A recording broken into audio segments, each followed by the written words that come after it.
नमस्कार साथियों, कैसे हैं आप सभी। मैं आशा करता हूं आप सभी बहुत अच्छे से होंगे। साथियों, आज का वीडियो बहुत ही इंपॉर्टेंट होने वाला है क्योंकि आज हम बात करने वाले हैं रेलवे एनटीपीसी और ग्रुप डी के एक प्रैक्टिस टेस्ट के बारे में। साथियों, इसमें हमने रेलवे एनटीपीसी और ग्रुप डी के जितने भी पेपर हुए हैं उनके सभी हमने सामान्य अध्ययन के महत्वपूर्ण प्रश्न लिए हैं जो आपकी आगामी परीक्षा रेलवे एनटीपीसी और ग्रुप डी के लिए अति महत्वपूर्ण होंगे।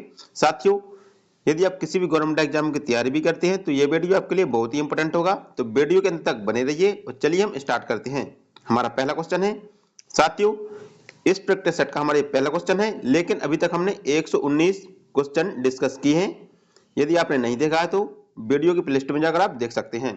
तो हमारा क्वेश्चन नंबर 120 है और इसमें पूछा गया है कि सुत्पटक के संदर्भ में निम्नलिखित में से कौन सा कथन सही है। इसमें पूछा गया है कि सुत्पटक के संबंध कौन सा कथन सही है। तो सुत्पटक के संबंध में ऑप्शन बी इसका राइट आंसर होगा। यह मगध के शासक और बौद्ध के बीच बातचीत से संबंधित है। जो सुत्पटक है वह मगध के राजा और बुद्ध के बीच बातचीत से संबंधित है। साथियों, सुत्पटक, विनयपिटक और अभिधम्मपिटक ये बौद्ध धर्म से संबंधित है और यह पाली भाषा में लिखे गए थे। तो इसका राइट आंसर ऑप्शन बी होगा। हमारा अगला क्वेश्चन है हीनयान और महायान किस धर्म के पंथ हैं। इससे पूछा गया है कि जो हीनयान और महायान है वह किस धर्म के पंथ हैं। तो ये बौद्ध धर्म की शाखा से संबंधित है। ठीक है, जो हीनयान और महायान है यह बौद्ध धर्म से संबंधित है। तो इसका राइट आंसर ऑप्शन सी होगा। हमारा अगला क्वेश्चन है साथ ही यह क्वेश्चन आरआरबी एनटीपीसी 2021 में पूछा गया है। तो इंपोर्टेंट क्वेश्चन है। इसमें पूछा गया है कि सिंह चतुर्मुख स्तंभ कहाँ स्थित है। इससे पूछा गया कि सिंह चतुर्मुख स्तंभ है जो कहाँ पर स्थित है। तो सिंह चतुर्मुख स्तंभ सारनाथ में स्थित है। कहाँ पर? यह सारनाथ में स्थित है। तो इसका राइट आंसर ऑप्शन ए होगा। हमारा अगला क्वेश्चन है बौद्धिस्ट की अवधारणा इनमें से किससे संबंधित है। इससे पूछा गया कि बौद्धिस्ट की अवधारणा इनमें से किससे संबंधित है। तो बौद्धिस्ट की अवधारणा महायान बौद्ध धर्म से संबंधित है। किससे? महायान बौद्ध धर्म से संबंधित है। तो इसका राइट आंसर ऑप्शन डी होगा। हमारा अगला क्वेश्चन है साथियों, हमारा अगला क्वेश्चन कहता है कि विनय और सुत्पटक इनमें से किसकी शिक्षाओं के संकलन हैं। इससे पूछा गया कि जो विनयपिटक और सुत्पटक हैं वह इनमें से किनकी शिक्षाओं का संकलन किया गया है इसमें। ठीक है, तो इनमें गौतम बुद्ध की शिक्षाओं का संकलन किया गया है। तो इसका राइट आंसर ऑप्शन ए होगा। हमारा अगला क्वेश्चन है गौतम बुद्ध के निम्नलिखित उपदेशों में से किसे अग्नि उपदेश के रूप में जाना जाता है। इससे पूछा गया कि किसे अग्नि उपदेश के रूप में जाना जाता है।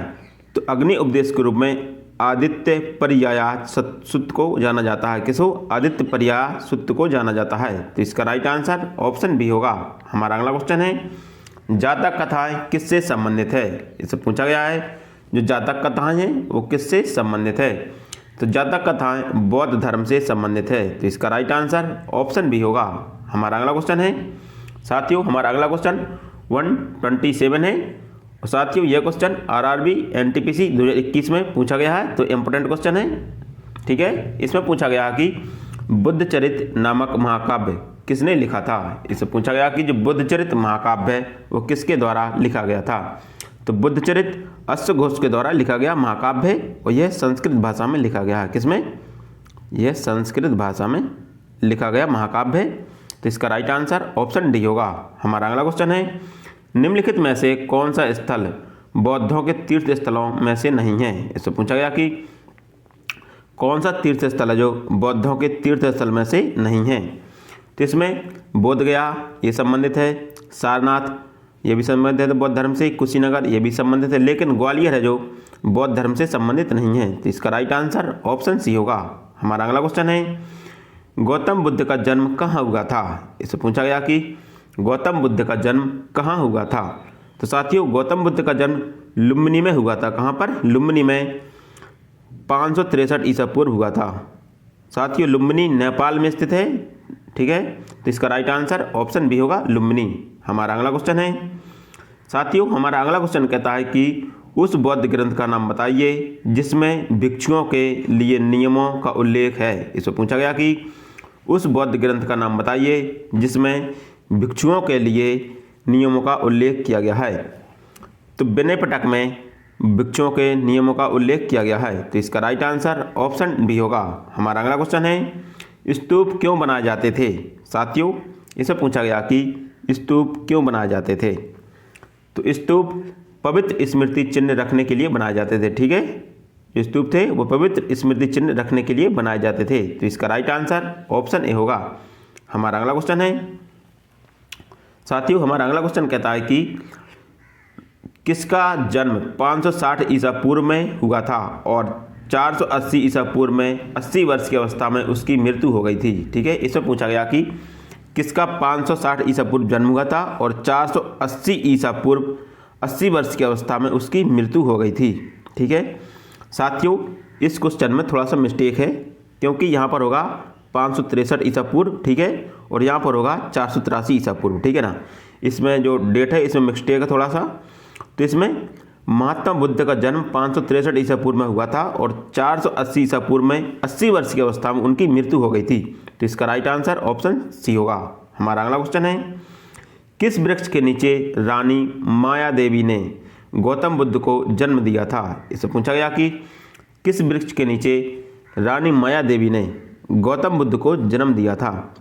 तो रानी माया देवी ने गौतम बुद्ध को साल वृक्ष के नीचे जन्म दिया था। तो इसका राइट आंसर ऑप्शन ए होगा। हमारा अगला क्वेश्चन है, साथियों हमारा अगला क्वेश्चन कहता है कि बौद्ध धर्म की नींव किस महान सच्चाइयों एवं किन अंगीय पथ पर आधारित है? इससे पूछा गया कि बौद्ध धर्म की नींव है वो किस महान सच्चाइयों के साथ और किन अंगीय पथ पर आधारित है? तो बौद्ध धर्म की नींव है वो 4 महान सच्चाइयों के साथ और 8 अंगीय पथ पर आधारित है। तो इसका राइट आंसर ऑप्शन डी होगा। हमारा अगला क्वेश्चन है, निम्नलिखित में से कौन भगवान बुद्ध की 4 महान सच्चाइयों में नहीं है? इससे पूछा गया कि भगवान बुद्ध की 4 महान सच्चाइयाँ उनमें से कौन सा कथन है जो नहीं है? ठीक है, तो इसका राइट आंसर होगा ऑप्शन सी, यह इच्छाओं से छुटकारा नहीं मिलता तो दुखों से निवारण हो सकता है।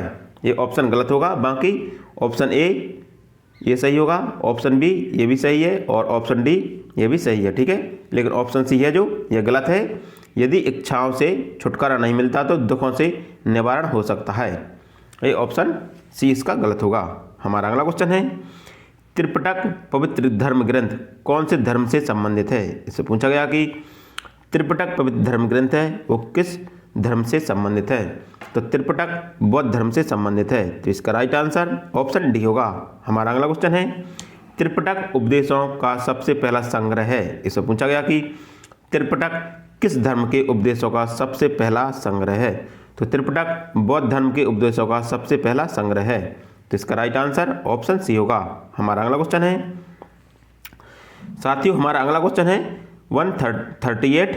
ये इसमें पूछा गया कि गौतम बुद्ध ने अपना प्रथम प्रवचन कहाँ दिया था? साथियों इंपॉर्टेंट क्वेश्चन है, ये आरआरबी जेईई 2014 में पूछा गया है। इसमें पूछा गया कि गौतम बुद्ध ने अपना प्रथम प्रवचन कहाँ दिया था? तो गौतम बुद्ध ने अपना प्रथम प्रवचन सारनाथ में दिया था। तो इसका राइट आंसर ऑप्शन बी होगा। साथियों यदि आपसे पूछ लिया जाए कि गौतम बुद्ध ने अपना सर्वाधिक उपदेश कहाँ दिए, सर्वाधिक उपदेश पूछे जाए तो सर्वाधिक उपदेश श्रावस्ती में दिए थे। ठीक है, सर्वाधिक उपदेश श्रावस्ती में दिए थे और सबसे पहला उपदेश या पहला प्रवचन सारनाथ में दिया था। ठीक है, हमारा अगला क्वेश्चन है, साथियों हमारा अगला क्वेश्चन है, यह क्वेश्चन आरआरबी ग्रुप डी 2018 में 3 शिफ्ट में पूछा गया क्वेश्चन है। ये इंपॉर्टेंट क्वेश्चन है। ठीक है, ऐसे प्रश्नों को आपको जरूर याद रखना है। तो इसमें पूछा गया है कि गौतम बुद्ध ने अपना पहला उपदेश कहाँ पर दिया था? ठीक है, तो गौतम बुद्ध ने अपना पहला उपदेश सारनाथ में दिया था। तो इसका राइट आंसर ऑप्शन सी होगा। हमारा अगला क्वेश्चन है, साथियों यह भी इंपॉर्टेंट क्वेश्चन है, यह भी आरआरबी एनटीपीसी 2016 में पूछा गया क्वेश्चन है। ठीक है, तो इसमें पूछा गया कि गौतम बुद्ध को ज्ञान कहाँ प्राप्त हुआ था? इसमें पूछा गया कि गौतम बुद्ध को ज्ञान कहाँ पर प्राप्त हुआ था? तो साथियों गौतम बुद्ध को ज्ञान की प्राप्ति बोध गया बिहार में हुई थी। ठीक है, तो इसका राइट आंसर ऑप्शन ए होगा। हमारा अगला क्वेश्चन है, बौद्ध ग्रंथों का अध्ययन करने के लिए विजयवाड़ा में कौन सा चीनी विद्वान रहा? इससे पूछा गया कि बौद्ध ग्रंथों का अध्ययन करने के लिए विजयवाड़ा में कौन सा चीनी विद्वान रहा था? तो बौद्ध ग्रंथों का अध्ययन करने के लिए विजयवाड़ा में जुआंग है जो वह रहा था विजयवाड़ा में। तो इसका राइट आंसर ऑप्शन बी होगा। हमारा अगला क्वेश्चन है, बोध गया किस भारतीय राज्य में स्थित है? इससे पूछा गया कि जो बोध गया है वो किस भारतीय राज्य में स्थित है? तो बोध गया बिहार में स्थित है, तो इसका राइट आंसर ऑप्शन बी होगा। हमारा अगला क्वेश्चन है साथियों, यह क्वेश्चन हमारा लास्ट क्वेश्चन है। इसके बाद हम कल के वीडियो में नेक्स्ट क्वेश्चन डिस्कस करेंगे। तो इसमें पूछा गया है कि गौतम बुद्ध ने अपने उपदेशों में जनसाधारण की भाषा का प्रयोग किया था। इससे पूछा गया कि गौतम बुद्ध ने अपने उपदेशों में जनसाधारण की कौन सी भाषा का उपयोग किया था? तो गौतम बुद्ध ने अपने उपदेशों में जनसाधारण की भाषा पाली भाषा का उपयोग किया था। तो इसका राइट आंसर ऑप्शन डी होगा।